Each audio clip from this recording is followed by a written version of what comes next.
Hello friends, नमस्कार। आप सभी का नर्सिंग एजुकेशन के इस यूट्यूब चैनल पर मैं एचआर चौधरी आपका हार्दिक स्वागत करता हूं। जैसा कि दोस्तों आपको पता है, हमेशा राजस्थान कम्युनिटी हेल्थ ऑफिसर की इम्पोर्टेंट क्लास को लेकर हम हमेशा आपके लिए लाइव रहते हैं। इसी सेशन में आज एक और इम्पोर्टेंट क्लास है, वो रहने वाली है सीएचओज के पर्सपेक्टिव की बात करें तो बहुत इम्पोर्टेंट क्लास रहने वाली है, जिसमें बहुत सारे मोस्ट इम्पोर्टेंट एमसीक्यू हम डील करेंगे, जो आपको डायरेक्ट और इनडायरेक्ट रूप से एग्जाम में देखने को मिल सकते हैं। ठीक है, तो चलिए क्लास को स्टार्ट करते हैं। उससे पहले लाइक और शेयर कर दीजिएगा इस वीडियो को। सबसे पहले दोस्तों बात करेंगे फर्स्ट क्वेश्चंस की आज के सेशन का। द एक्चुअल लॉस और damage of a part of body anatomy and abbreviation of the physiological function that occur consequent to a disease known as। दोस्तों कोई भी क्वेश्चंस आप करते हैं उससे पहले क्वेश्चंस की लैंग्वेज को समझिए, देन आप जो है राइट आंसर देने की कोशिश करिएगा। दोस्तों क्वेश्चंस आपको पूछ रहा है कि एक्चुअल लॉस हो रहा है किसका, एक बॉडी के एनाटॉमी पार्ट का और फिजियोलॉजी का। ठीक है, जिसको हम यदि ये लॉस हो जाएगा तो उसके बाद हम इसको क्या बोलेंगे, डिजीज बोलेंगे। तो यहाँ पर वो कौन सी कंडीशन है जिसके अंदर बॉडी के अंदर इम्पेयरमेंट हो रहा है, सॉरी बॉडी के अंदर दोस्तों एनाटॉमिकल लॉस हो रहा है। हाँ, ठीक है। इसके अलावा दोस्तों बात करेंगे फिजियोलॉजिकल फंक्शन भी, इसका भी लॉस हो रहा है। तो इसको किस टर्म के आधार पर हम बताएंगे क्या होने वाला है। सबसे पहले ऑप्शंस की बात करें प्यारे दोस्तों, ऑप्शंस ए है हमारा, वो है दोस्तों क्या है, ऑप्शंस ए है वो डिजीज है। ऑप्शंस ए डिजीज है, ऑप्शन बी इम्पेयरमेंट है, एंड ऑप्शन सी की बात करें तो डिसेबिलिटी, एंड ऑप्शन डी की बात करें हैंडीकैप। ये एक अपने आप में इम्पोर्टेंट है। चार जो टर्मिनोलॉजी है आपके लिए एग्जाम में पूछी जाती है, जिसको जिसमें क्रमवार भी पूछा जा सकता है या अलग से किसी टर्मिनोलॉजी की डेफिनेशन भी आपको पूछी जा सकती है। तो बहुत इंपॉर्टेंट ये आज का सेशन रहने वाला है दोस्तों। तो सबसे पहले राइट आंसर की बात करें तो दोस्तों जो इम्पेयरमेंट है वो हमारा यहाँ पर दोस्तों क्या हो जाएगा, राइट आंसर हो जाएगा। ठीक है, अब बात करेंगे दोस्तों इम्पेयरमेंट क्या होता है, तो इसमें आपको समझ हो गया। फॉर एग्जाम्पल मैं एक सीधा सादा सिंपल एग्जाम्पल देता हूँ। फॉर एग्जाम्पल कोई पर्सन है जिसका एक्सीडेंट के अंदर जो है हैंड है वो टूट गया, मतलब हाथ उसका टूट गया है। ठीक है, अब इसका एग्जाम्पल सिंपल तौर पे आप समझना, जब उसका हाथ टूट गया तो उसके अंदर क्या हुआ दोस्तों, इम्पेयरमेंट हुआ। इम्पेयरमेंट हुआ, उसकी वजह से उसको बहुत सारी प्रॉब्लम आई, वो उसके अंदर क्या हुई, डिजीज हुई। ठीक है, या फिर इसके अलावा हाथ के अलावा कोई भी एनी ऑर्गन, जैसे किसी बॉडी का ऑर्गन है जिसमें कोई डिस्ट्रेस हुई है या फिर उसके अंदर इन्फेक्शन हुआ है, तो उसकी वजह से क्या होगा, डिजीज होगा। ठीक है, डिजीज होने के बाद उस पर्सन में क्या होगा, डिसेबिलिटी होगी। फॉर एग्जाम्पल मैंने कहा हाथ टूट गया, तो उसके बाद में उसका क्या, इम्पेयरमेंट हो गया। मतलब वो किसी भी जो किसी सॉरी डिसेबिलिटी होगा, इसमें क्या होगा, डिसेबिलिटी मतलब कि वो किसी भी काम करने में उसको दिक्कत आएगी। ठीक है, यदि वो डिसेबिलिटी हो गई तो उसके बाद में उसका हैंड जो है टूटा था, उसकी वजह से वो क्या हो जाएगा, हैंडीकैप। तो आई होप ये सारा जो टर्मिनोलॉजी है आपको समझ में आ गई होगी। फिर से मैं एक बार रिपीट कर देता हूँ। सबसे पहले बात करेंगे हम इम्पेयरमेंट की। जैसे भी किसी बॉडी के अंदर माइक्रो ऑर्गेनिज्म एंटर किया, ठीक है, तो उसकी वजह से उसमें कुछ डैमेज हुए, तो उसके अंदर इम्पेयरमेंट हुआ, कमी हुई, उसके बाद में वो डिजीज हो जाएगी। और डिजीज हुई तो उसके अंदर काम करने की क्षमता भी कम हो जाएगी, मतलब डिसेबिलिटी हो जाएगी। डिसेबिलिटी हुई तो उस कंडीशन के दौरान बाद में इसमें हैंडीकैप देखने को मिल सकता है। तो ये चार चीजें हैं जो आपको बेसिकली ध्यान रखना होता है। नेक्स्ट बात करेंगे दोस्तों, क्वेश्चन है आपका, resources required for the health planning are. हम किसी भी हेल्थ की प्लानिंग करते हैं, फॉर एग्जांपल कोई भी नेशनल हेल्थ प्रोग्राम है, प्रोग्राम को हम जैसे ही नाम आता है, फॉर एग्जांपल कोई भी आपका प्रोग्राम हो गया, जैसे ट्यूबरक्लोसिस का हो गया, तो कोई भी प्रोग्राम जब हम स्टार्ट करते हैं उससे पहले कोई भी प्रोग्राम की जो मेन होती है वो क्या होती है दोस्तों, प्लानिंग होती है। ठीक है, प्लानिंग में हमें क्या क्या चीजें, क्या क्या रिक्वायरमेंट होनी चाहिए। तो यहाँ पर सबसे पहले बात करेंगे मैन पावर, मनी और मटेरियल, या ऑल ऑफ द अबव। बात करेंगे दोस्तों यहाँ पर हम प्लानिंग के बारे में, तो प्लानिंग में हमेशा मैन पावर की भी आवश्यकता होती है, पैसों की भी आवश्यकता होती है, और मटेरियल जो भी हम उपकरण यूज लेते हैं उनकी भी यहाँ पर आवश्यकता होती है। इसके अलावा बेसिकली हम इस क्वेश्चन की राइट आंसर की बात करें तो ऑप्शंस दोस्तों हमारा है वो डी राइट आंसर हो जाता है। ठीक है, तो इस तरीके से आपको यदि क्वेश्चन पूछा जाता है तो यहाँ पर आपको राइट आंसर देना है। इसके अलावा बेसिकली बात करेंगे दोस्तों, अवर क्राउडेड हाउस कॉजेज। दोस्तों जो ओवर क्राउडेड इट मीन्स जो मान सकते हैं ज़्यादा कोई भीड़ भाड़ वाला इलाका है या भीड़ भाड़ वाले घरों में जिसमें जनसंख्या ज़्यादा है, ठीक है। इस तरीके से जॉइंट फैमिली है, तो यहाँ पर जो हाउस होते हैं इनमें मोस्टली इनमें से कौन सी जो डिजीज है वो देखने को मिलती है बेसिकली, है ना। तो यहाँ पर सबसे पहले बात करेंगे रेस्पिरेटरी एंड स्किन डिजीज या गैस्ट्रो इंटेस्टाइनल डिजीज या कार्डियोवास्कुलर डिजीज या कंजेनिटल डिजीज। कौन सी डिजीज है बेसिकली इसमें देखने को मिलती है। तो सबसे पहले बात करेंगे ओवर क्राउडेड एरिया, तो इट मींस दोस्तों यहाँ पर रेस्पिरेटरी और स्किन डिजीज होने का चांसेस ज्यादा है। फॉर एग्जांपल किसी घर के अंदर बहुत सारे मेंबर रह रहे हैं, तो उसमें किसी को स्किन डिजीज हो चुकी है, तो आपको पता है उसमें जो है कपड़े हैं वो सेम यूज कर सकते हैं, जैसे कोई स्नान करने के लिए टॉवेल यूज कर सकता है, तो उस वजह से एक पर्सन से दूसरे पर्सन में वो स्किन डिजीज है वो ट्रांसमिट हो सकती है। तो इट मीन्स दोस्तों कि ज़्यादा जो एरिया है इसमें जो गैस्ट्रोइंटेस्टाइनल की नहीं हो सकती, ठीक है, कार्डियोवैस्कुलर का नहीं हो सकता, कंजेनिटल डिजीज का चांस नहीं है। तो यहाँ पर जो है रेस्पिरेटरी और स्किन डिजीज दोस्तों होने का चांसेस है। फॉर एग्जांपल रेस्पिरेटरी की मैं बताऊं तो यहाँ पर टीबी है, तो टीबी के अंदर यदि ज़्यादा भीड़ होगी, पास आके क्लाइंट कोई कफिंग करेगा तो उसको भी टीबी होने का चांसेस है। बेसिकली इस तरीके से हमें एग्जाम में क्वेश्चंस को राइट करना होगा। नेक्स्ट फर्दर क्वेश्चंस की बात करें हम लोग, फर्दर आपका क्वेश्चन तो सेंट्रल बर्थ एंड डेथ जो एक्ट है, रजिस्ट्रेशन एक्ट है, वाज पास्ड इन, मतलब ये कब स्टार्ट हुआ था।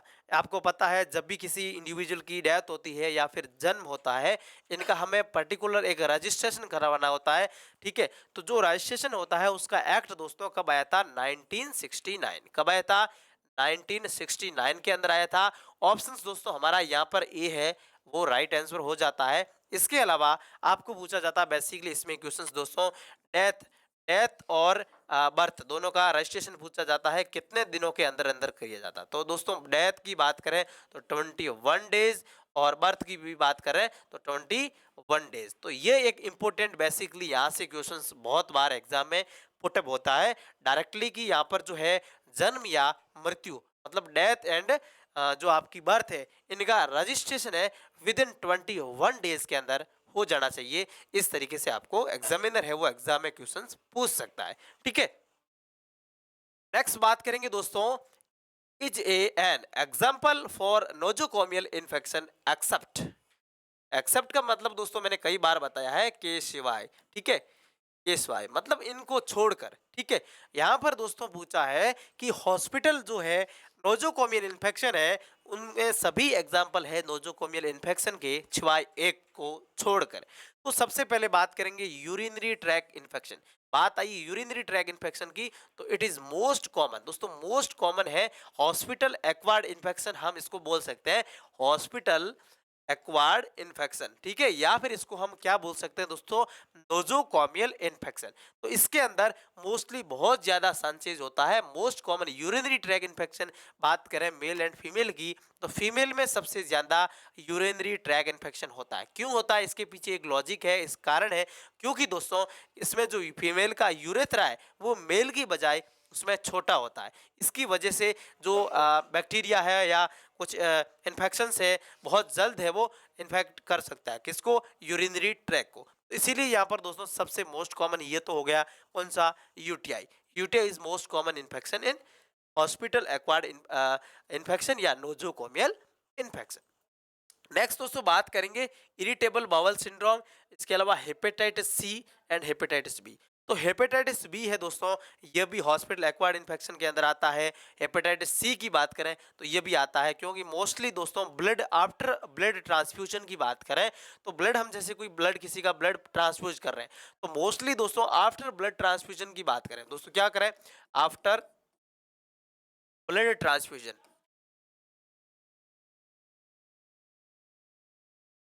तो सबसे ज्यादा रिस्क किसकी रहती है प्यारे दोस्तों, तो वो रहती है किसकी, हेपेटाइटिस सी की। हेपेटाइटिस सी है मोस्टली पोस्ट ब्लड ट्रांसफ्यूजन, हम इसको कहते भी हैं कि also known as hepatitis C is blood transfusion, post blood transfusion, ठीक है। इसके अलावा हेपेटाइटिस बी का खतरा रहता है।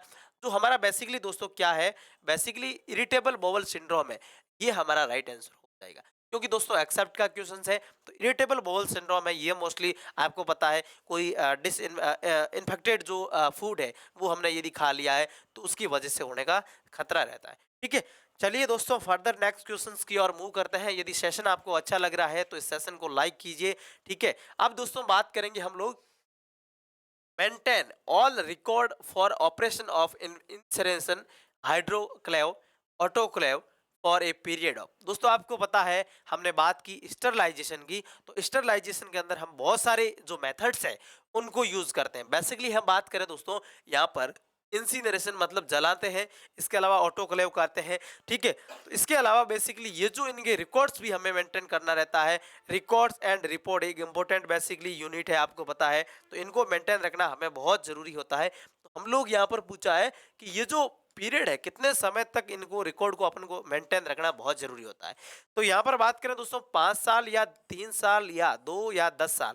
तो बात करें दोस्तों इनकी बीएमडब्ल्यू के अंदर जो है 5 साल तक, कितने दोस्तों 5 साल तक इनके जो रिकॉर्ड्स है दोस्तों हम लोगों को क्या करना होता है, मेंटेन करके रखना होता है। बेसिकली इसके अलावा हमें एक और क्वेश्चन पूछा जाता है, वो दोस्तों क्या क्वेश्चन है इसमें दोस्तों, ओपीडी, एक ओपीडी का पूछा कभी बार पूछा जाता है और एक आईपीडी का। किसका? आईपीडी का, इन पेशेंट डिपार्टमेंट और आउट पेशेंट डिपार्टमेंट। अब ओपीडी का यदि आपको पूछ दे तो कम से कम दोस्तों कितने साल, 5 साल तक। कितने?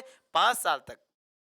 5 साल तक हमें जो है रिकॉर्ड्स और रिपोर्ट दोनों रखने होते हैं। इसके अलावा आईपीडी की बात करें तो कम से कम कितने साल, 10 साल तक ये रिकॉर्ड हमें रखना होता है।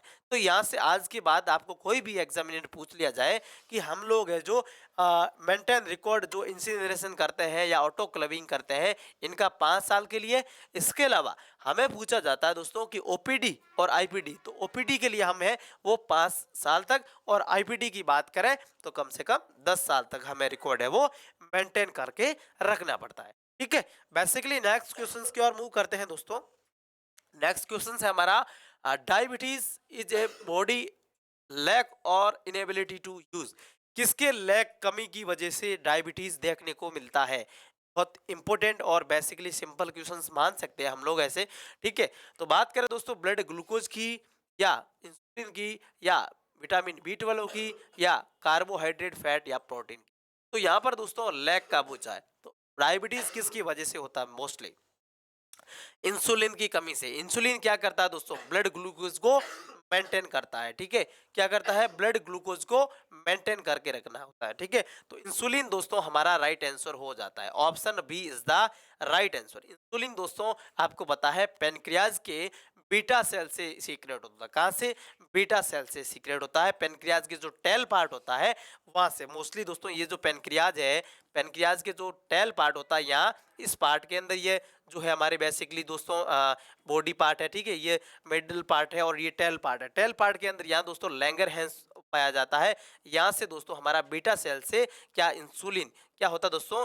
इंसुलिन है वो सीक्रेट होता है। ठीक है, यहाँ से इंसुलिन सीक्रेट होता है जो कि ब्लड ग्लूकोज को मेंटेन करके रखता है। ठीक है, इसके अलावा दोस्तों बेसिकली बात करें नेक्स्ट क्वेश्चन की और, नेक्स्ट क्वेश्चन रहेगा दोस्तों, the milk made by the body in the first day after birth is certain name what is। दोस्तों बेसिकली बहुत इंपॉर्टेंट क्वेश्चन है, आपको कई बार एग्जाम में इस तरीका का क्वेश्चन दोस्तों पूछा जाता है कि हमारा जो बेबी बर्थ होता है उसके बाद में मदर के अंदर जो मिल्क होता है उसको हम किस नाम से जानते हैं ना। फर्स्ट डे आफ्टर मतलब यहाँ मान सकते हैं 1 से लेकर 3 से 4 दिन तक जो मिल्क रहता है उस मिल्क को हम किस नाम से जानते हैं? ऑप्शंस आपके सामने है दोस्तों, लैक्टोज या एसिडोफिलस या कोलेस्ट्रम या नन ऑफ दी अबो। किस नाम से जानते हैं दोस्तों? कोलेस्ट्रम। वेरी गुड, शानदार दोस्तों। यहाँ पर जो है हमारा ऑप्शन सी है वो राइट आंसर हो जाएगा। इसको कोलेस्ट्रम जानते हैं, इसके अंदर बहुत सारी एंटीबॉडीज होती है। ठीक है, इसको हम फर्स्ट इम्यूनाइजेशन भी मानते हैं। कभी कभार ऐसा भी यदि क्वेश्चन आपको पूछा जाता है कि बेबी का फर्स्ट इम्यूनाइजेशन क्या होता है, तो हम लोग यहाँ पर बेसिकली बता सकते हैं कि colostrum is the first immunization of the baby. ठीक है, तो इस तरीके के दोस्तों क्वेश्चंस आपको यदि पूछे जाते हैं तो आप कभी भी कंफ्यूज में नहीं होना है। ठीक है, नेक्स्ट दोस्तों बात करेंगे the average weight for the baby at birth. Basically बच्चों पूछा जाता है कभी कभार कि बच्चे के अंदर जब बर्थ होता है तो इसमें एवरेज बर्थ वेट पूछा जाता है। इसमें एलबीडब्ल्यू जैसे लो बर्थ वेट भी होता है। एवरेज पूछा है कि सामान्य जो जनरल बच्चे होते हैं उनके अंदर एवरेज एक बर्थ का वेट होता है वो कितना होता है। ठीक है, तो बात करेंगे दोस्तों, क्या 2 किलो होता है, क्या 2.5 केजी होता है, 3 केजी या 3.5 KG. Basically according to option, option बदला आंसर बदला। ठीक है, ऑप्शन बदला आंसर बदला, इट मींस दोस्तों आपको जो है, जो एग्जामिनर क्वेश्चंस में आंसर ऑप्शंस दे रहा है उसके अकॉर्डिंग आपको आंसर देना है। बेसिकली आपको पता है नॉर्मल यदि एवरेज माने तो 2.8 केजी बर्थ वेट है। कितना दोस्तों? 2.8 केजी। अब ऑप्शन में 2.8 कहीं दे नहीं रखा है। हम लोगों को क्या करना है, इस तरीके से आपको यदि ऑप्शंस में पूछा जाता है तो 2.5 KG it is the right answer, option B. ठीक है, तो यहाँ पर दोस्तों हमें ध्यान रखना है कि हमारा जो एवरेज पूछा है 2.5 केजी, यदि यदि दोस्तों बात करें 2.5 केजी से यदि आपका बर्थ वेट कम है तो इसको क्या बोलेंगे दोस्तों? L B W. क्या बोलेंगे? एल बी डब्ल्यू, मतलब कि लो बर्थ वेट बेबी। ठीक है, इसमें भी बहुत सारी क्राइटेरिया, जैसे आपका 2000 से 1000 के बीच में है तो इसको हम very low birth weight baby बोलेंगे। ठीक है, इसके अलावा दोस्तों 1000 से कम है क्या बर्थ वेट, तो इसको हम क्या बोलेंगे? Extreme low birth weight baby. ठीक है, तो इस तरीके से दोस्तों एलबीडब्ल्यू है वो हम इन बच्चों को बोल सकते हैं जिनका वेट 2.5 केजी से कम है।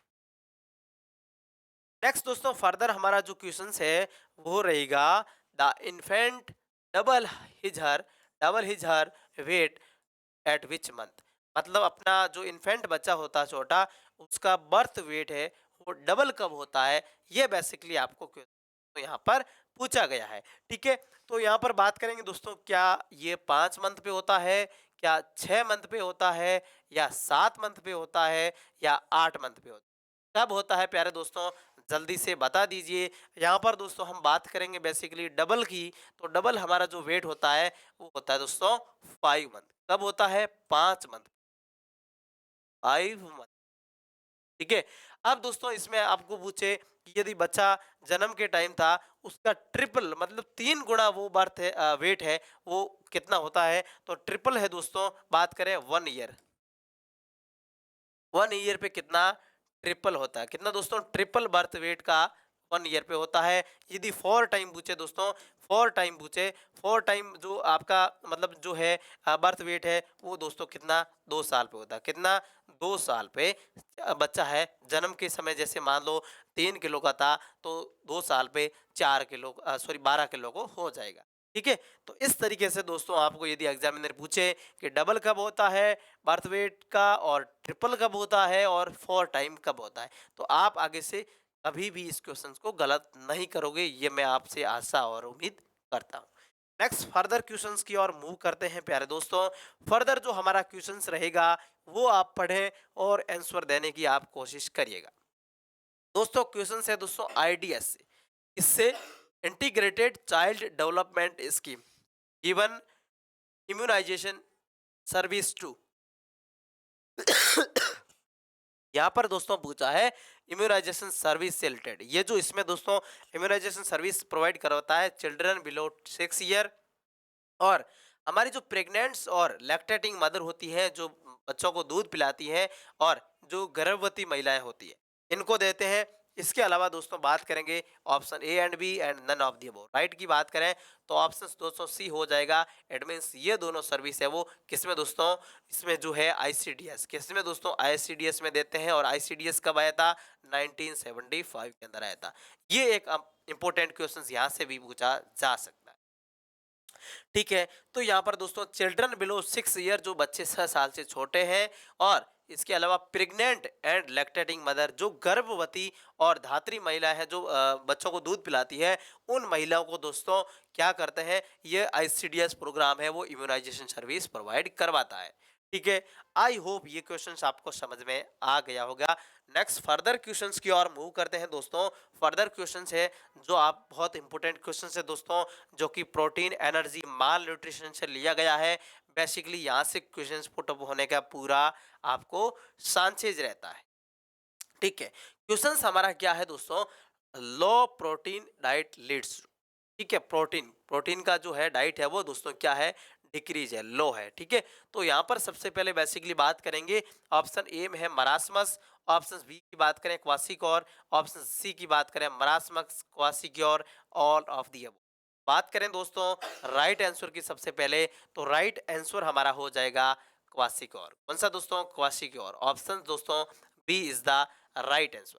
अब बात करेंगे क्वेश्चंस में, स्टूडेंट और भी पूछ रहे हैं कि सर इसमें बी कैसे आपने राइट किया, इसमें ए भी तो हो सकता है ना। बिल्कुल डियर, मैं आपको बताने वाला हूँ कि आपका जो मरासमस है दोस्तों, क्या मरासमस,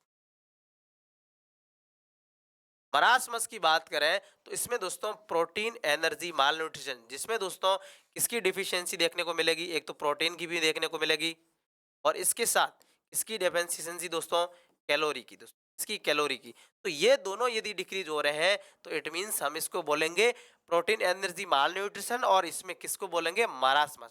जो हमारा चाइल्ड है वो मरासमस का होगा। अब इसमें और भी मरासमस से पूछा जाता है क्वेश्चन, तो ओल्ड मैन फेस,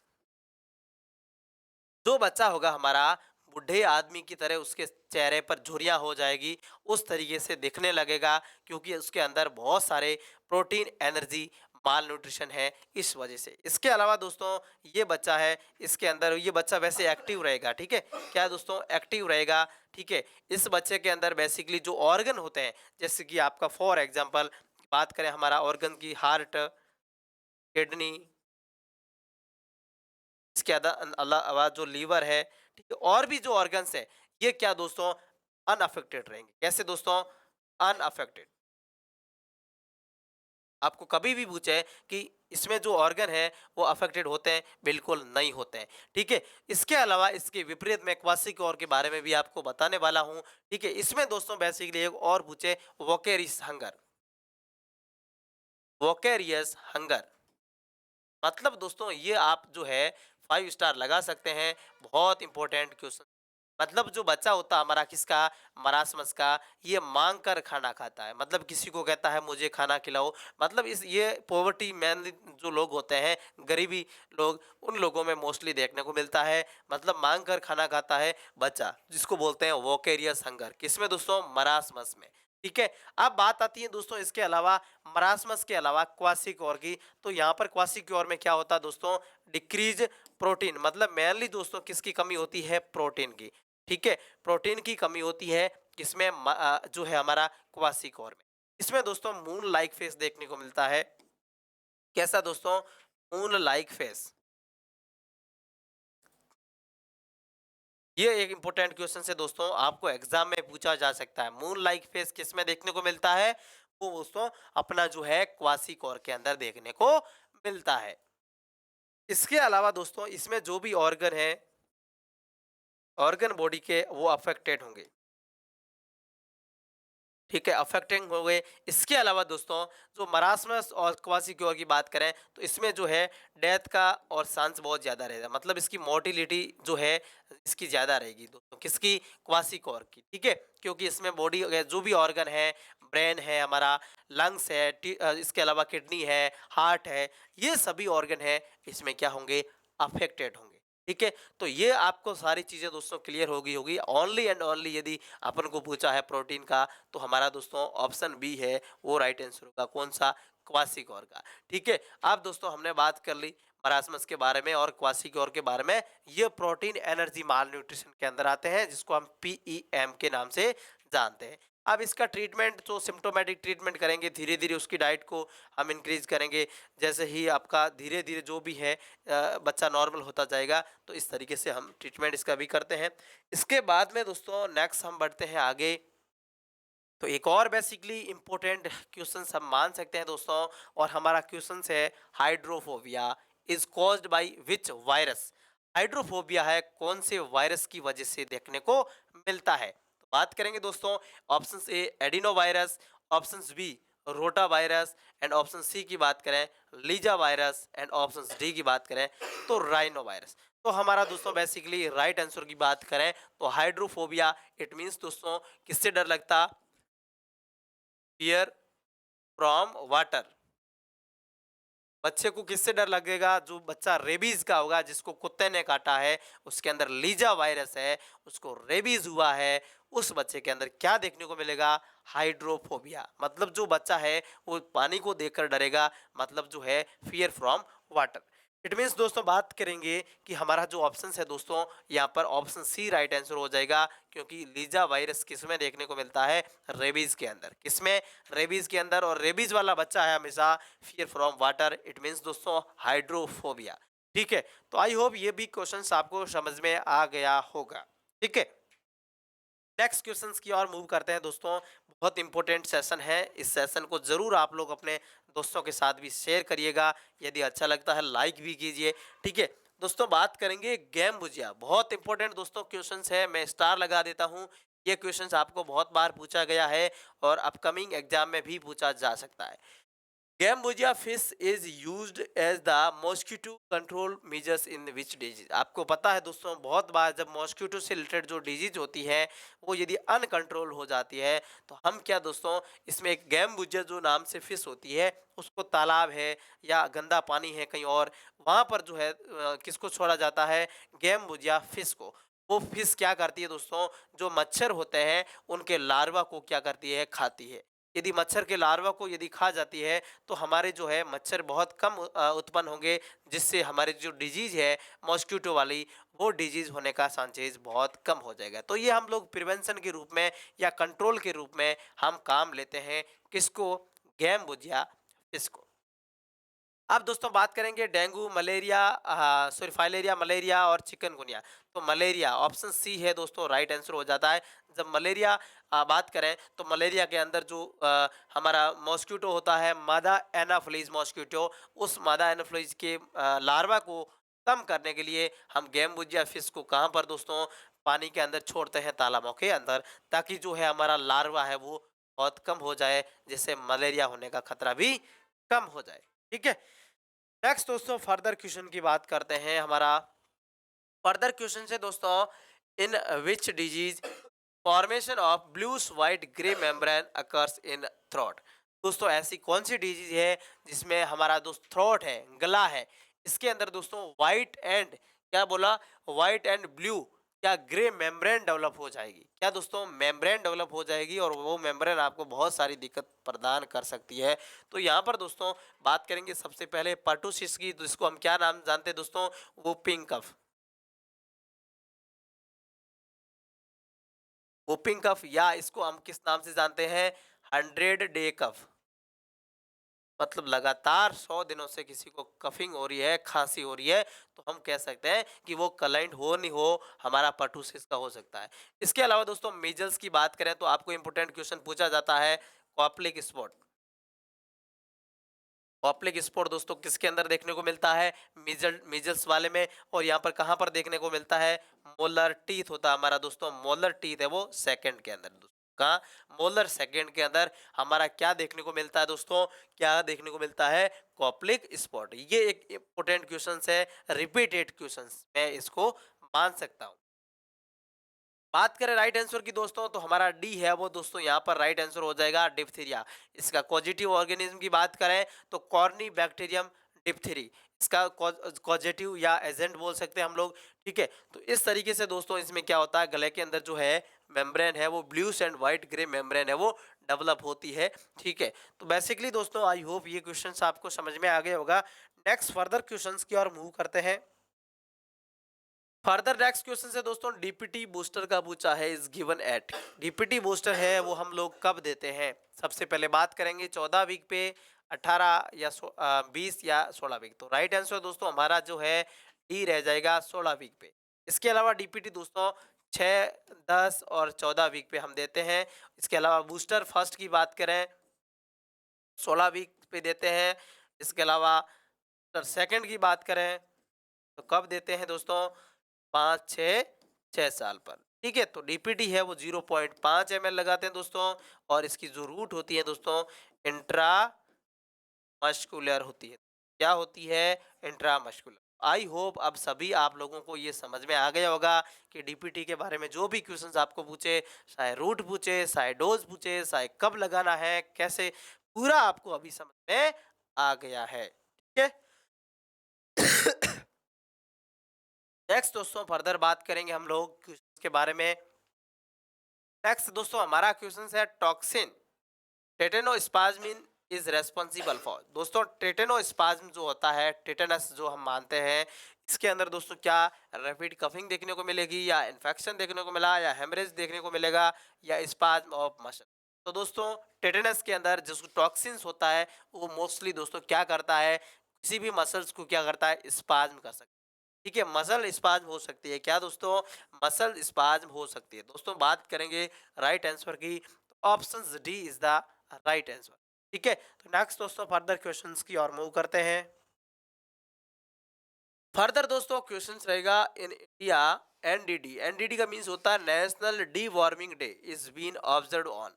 दोस्तों इंपॉर्टेंट क्वेश्चंस है कि नेशनल डी वार्मिंग जो डे होता है वो कब सेलिब्रेट किया जाता है। इसके अंदर बात करें दोस्तों 10 जनवरी, 10 फरवरी, 10 अगस्त, 10 नवंबर। तो 10 फरवरी है वो हमारा दोस्तों यहाँ पर जो राइट आंसर हो जाता है। इसमें दोस्तों आपको पता है एल्बेंडाजोल तो टैबलेट होती है दोस्तों, 400 mg आती है, एक 200 mg भी होती है। तो ये हम बच्चों को खिलाते हैं ताकि बच्चों के जो पेट के अंदर जो कीड़े हैं, कृमि है, उनका जो है नाश किया जा सके, जिससे बच्चे का जो डाइजेस्टिव सिस्टम है मजबूत हो, उसका डाइजेस्टिव पाचन जो क्रिया है वो बढ़ सके। ठीक है, तो बेसिकली हम बच्चों को स्कूलों में भी ये प्रोग्राम चलाते हैं, कई बार जो है एल्बेंडाजोल की हम टैबलेट देते हैं। ठीक है, इसके अलावा दोस्तों नेक्स्ट क्वेश्चन की ओर मूव करते हैं। हमारे सेशन का कंप्लीट हो चुका है दोस्तों। इसके अलावा बहुत सारे क्वेश्चंस पूछे जाते हैं स्टूडेंट के द्वारा। सर जो बच्चा हमारा कंसेप्शन से लेकर लास्ट जो बच्चा बड़ा होता है उस इसमें जो भी पीरियड्स आते हैं उन पीरियड को क्या क्या बोला जाता है, किस टर्मिनोलॉजी के नाम से हम जानते हैं। तो बेसिकली आप लोगों का ये एक बहुत डिमांड थी, तो मैंने आज इस वीडियो में आपको ऐड कर दिया। क्या दोस्तों, ओवम की बात करें दोस्तों, सबसे पहले ओवम की बात करें तो 0 to 14 डेज। दोस्तों ये इंपॉर्टेंट चीज़ है, आप लोग नोट करके रख सकते हैं। ठीक है, इसके अलावा आपको एम्ब्रियो पूछे तो 2 वीक टू 8 वीक। ठीक है, इसके अलावा बात करें दोस्तों फीटस, तो फीटस है वो 9 वीक टू टिल बर्थ। इसके अलावा दोस्तों पेरीनेटल पीरियड की बात करें तो आपका 22 वीक ऑफ जेस्टेशन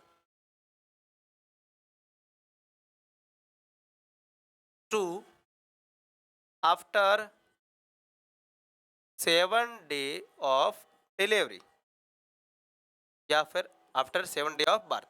तो इसको क्या बोलेंगे, पेरीनेटल पीरियड बोलेंगे। इसके बाद में बात करेंगे दोस्तों नियोनेटल पीरियड की, तो नियोनेटल पीरियड है वो आफ्टर बर्थ टू 28 डेज। तो पीरियड होता है वो नियोनेट। इसमें भी दोस्तों बहुत बार पूछा जाता है, एक अर्ली नियोनेट पीरियड होता है, एक लेट नियोनेट होता है। अर्ली नियोनेट की बात करें दोस्तों, किसकी, अर्ली नियोनेट पीरियड की, तो ये आपका होता है 1 to 7 डेज। अब लेट की बात करें दोस्तों, लेट हमारा जो नियोनेट होता है पीरियड, तो ये होता है दोस्तों 8 to 28 डेज। अब दोस्तों इसके अलावा नेक्स्ट पूछा गया है इन्फेंट। तो दोस्तों 1 साल तक के बच्चे को हम क्या कहेंगे, 1 ईयर तक, 1 ईयर का बच्चा क्या कहलाएगा, इन्फेंट। इन्फेंट 1 साल के बाद में टोडलर की बात करें तो 1 साल से लेकर 3 साल तक के बच्चे को क्या बोलेंगे दोस्तों, टोडलर बोलेंगे। प्री स्कूल की बात करें 3 ईयर टू 6 ईयर, इसको क्या बोलेंगे, प्री स्कूल।